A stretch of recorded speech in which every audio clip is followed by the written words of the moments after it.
Balitang Express. Titi Duterte malungkot na hindi kasama ang tatay na si dating Pangulong Rodrigo Duterte sa pagdiriwang ng Pasko.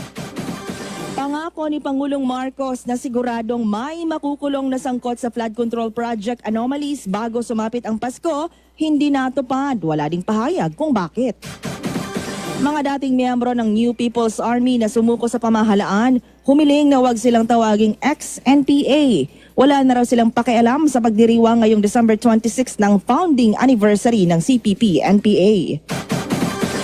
Vice President Sara Duterte tumangging aminin o pinasinungalingan ang report na binisita niya sa kulungan si dating Congressman Arnie Teves. Hanggang ngayon, hindi pa rin matukoy ng mga otoridad ang tunay na dahilan bakit namatay o nagpakamatay si dating DPWH Yusek Cathy Cabral. Balitang Express.